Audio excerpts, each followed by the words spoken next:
Jai Hind to one and all. Today I am here with the 9th class SST English medium.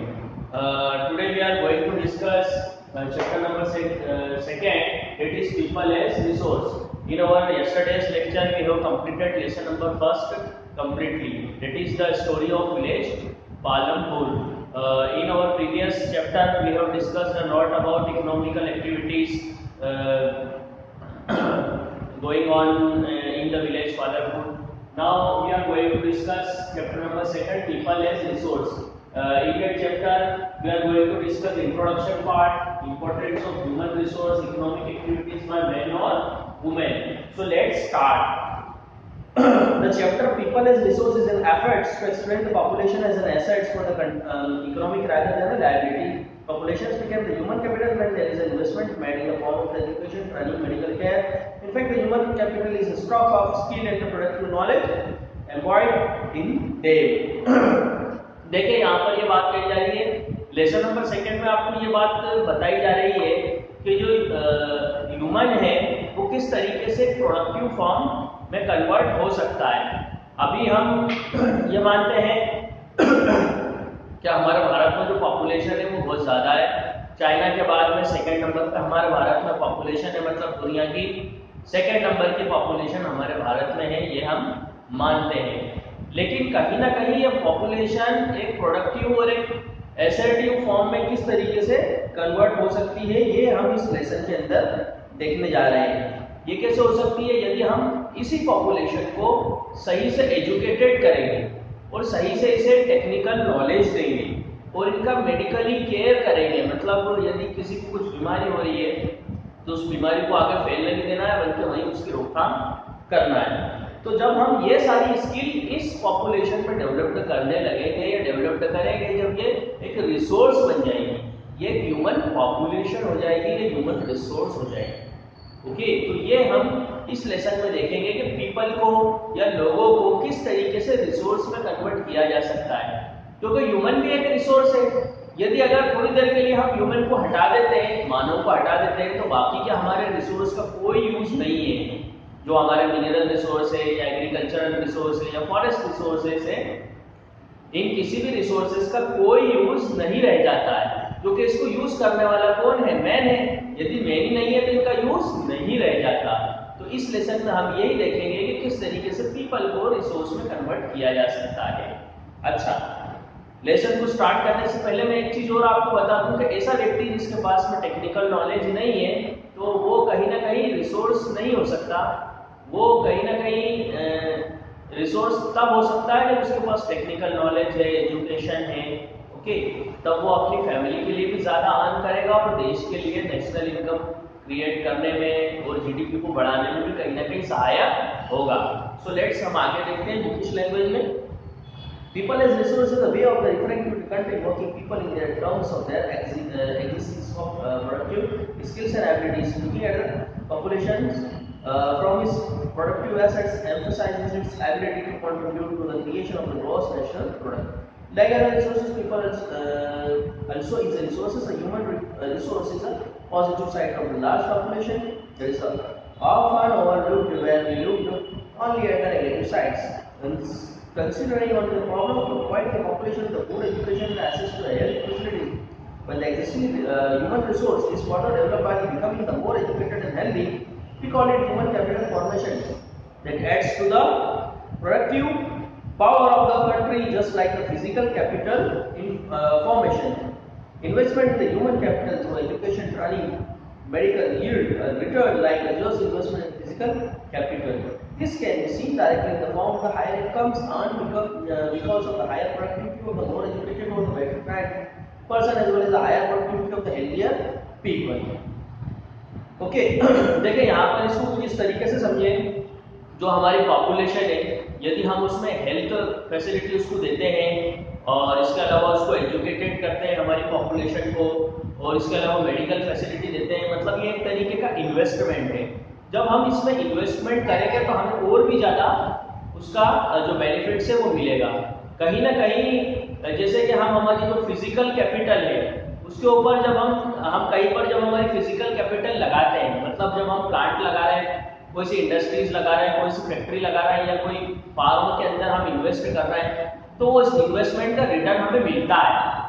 Okay, हमें किस तरीके से मिलता है? प्रॉफिट के तौर पे उसका रिटर्न हमें मिलता है। इसी तरीके से जब हम हमारी पॉपुलेशन के ऊपर, पॉपुलेशन को अगर हम बोझ ना समझें और अगर इस पॉपुलेशन के ऊपर हम मेडिकली इसको अच्छे से बिहेव करते हैं, मीन्स मेडिकली फैसिलिटीज देते हैं हमारी पॉपुलेशंस को, और इसके अलावा एजुकेशन जो सब पूरी पॉपुलेशंस को प्रोवाइड करते हैं, और इसके अलावा टेक्निकल नॉलेज देते हैं, तो अब जो हमारी पॉपुलेशन बन गई है कोई स्किल्ड पॉपुलेशन बन गई है। ये स्किल्ड पॉपुलेशन कहीं ना कहीं नेशनल इनकम को बढ़ाने में सहायक होगी, हमारी जीडीपी को बढ़ाने में सहायक होगी, और खुद का स्टैंडर्ड ऑफ लिविंग बढ़ाएगी इसके साथ साथ। ओके, तो ये सारी चीजें हैं।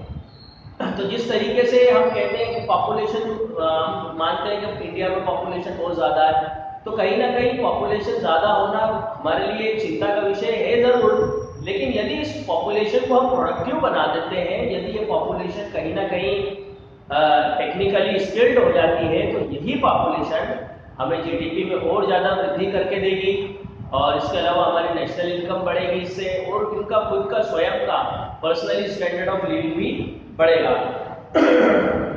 जैसे कि मैं आपको एक बात बताऊं, अगर आप देखें कोई डॉक्टर है, इंजीनियर है, टीचर है, या जो दूसरे टेक्निकल नॉलेज है, जिसको जो फैक्ट्री और इंडस्ट्रीज के अंदर अपना टेक्निकल नॉलेज प्रोवाइड करते हैं, तो कहीं ना कहीं उनकी जो इनकम है, सोर्स ऑफ इनकम है, अर्निंग है, वो ज़्यादा होती है, तो वो ज़्यादा टैक्स भी देते हैं, मतलब कि कहीं ना कहीं देश के लिए तरक्की का सबब भी बनते हैं। ओके, और जिनकी इनकम कम है, जैसे कोई मजदूर वर्ग का व्यक्ति है जो अनस्किल्ड लेबर है, तो गवर्नमेंट को उनको बहुत सारी सहायताएं देना पड़ती है, बहुत सारी सब्सिडीज देना पड़ती है, तो कहीं ना कहीं वो प्रॉब्लमेटिक सिचुएशन क्रिएट करते हैं इकोनॉमिकली। हमारी अगर इकोनॉमिक पॉइंट ऑफ व्यू से देखें तो थोड़ा सा देश की तरक्की में वो इतने ज़्यादा सहायक नहीं होते। हालांकि अनस्किल्ड लेबर भी बहुत ज़्यादा इंपॉर्टेंट होते हैं। यदि हम देखें कहीं वर्क करने के लिए, या कहीं कैजुअल वर्कर है वहाँ वो वर्क करते हैं, या इसके अलावा कोई फैक्ट्रीज और इंडस्ट्रीज में वर्क करते हैं, तो उनका एक अपना इंपॉर्टेंस है।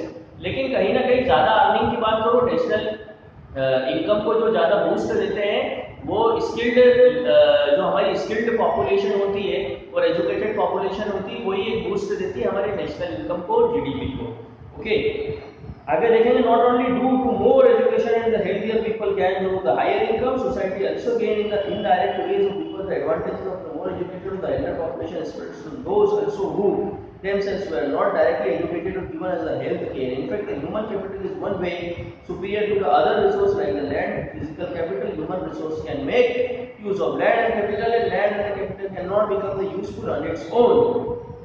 For many decades in India, the large population has been considered a liability rather than the assets. But a large population need not to be liability; it can be turned into the productive asset by investing in the human capital.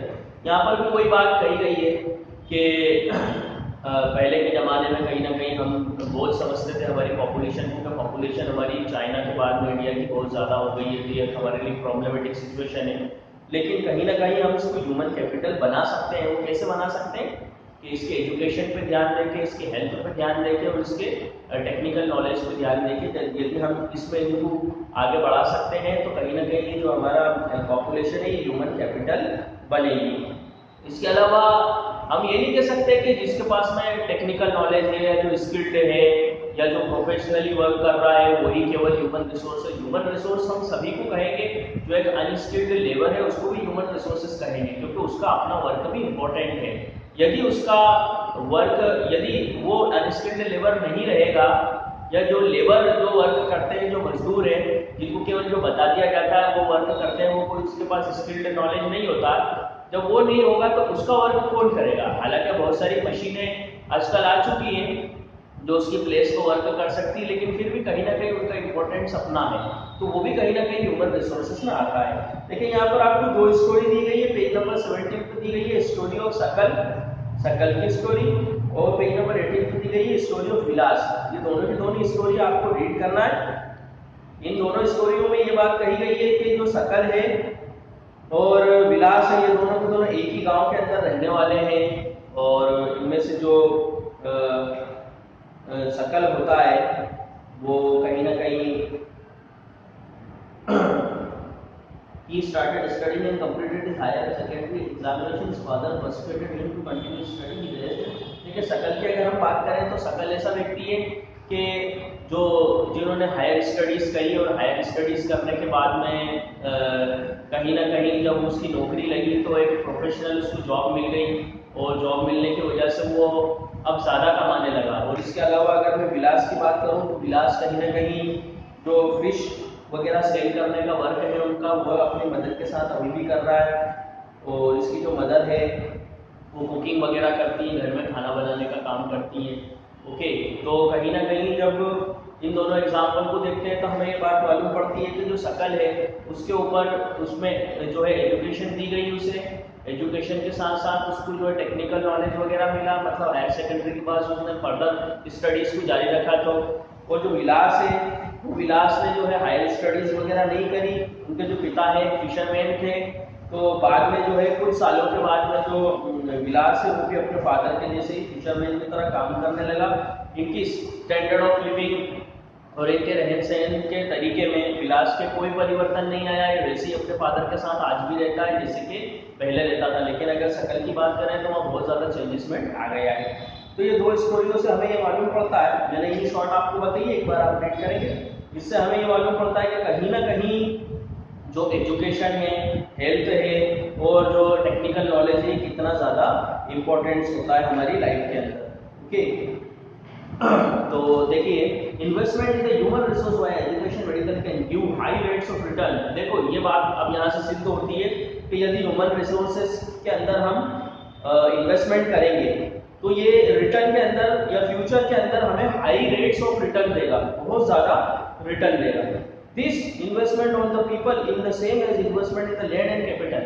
ये लोगों के अंदर investment करना ऐसे ही जैसे हम हमारी ज़मीन में इन्वेस्टमेंट करते हैं या फैक्ट्रीज और इंडस्ट्रीज लगाते हैं, वहाँ हम कैपिटल खर्चा करते हैं। तो ये ऐसा ही है जैसे कि हम वहाँ पर पैसे खर्च कर रहे हैं। One investment in the share and the bond expecting higher returns in rate. यदि हम कोई शेयर खरीद लेते हैं या बॉन्ड खरीद लेते हैं तो वहाँ पर भी क्या होता है, बाद में हम इसलिए उसको खरीदते हैं ना कि बाद में इसके हायर रेट हमें मिले। तो ये भी उसी तरीके से एक रिसोर्सेज है। A child too with the investment made on her education and health can yield a high return in the future in the form of higher earning and a greater contribution to society। देखिए ऐसा children जिसको higher education दी गई है तो कहीं ना कहीं वो आगे जाके बहुत ज़्यादा कमाएगा भी सही और कंट्रीब्यूट करेगा अपनी सोसाइटी को भी और अपने देश को भी।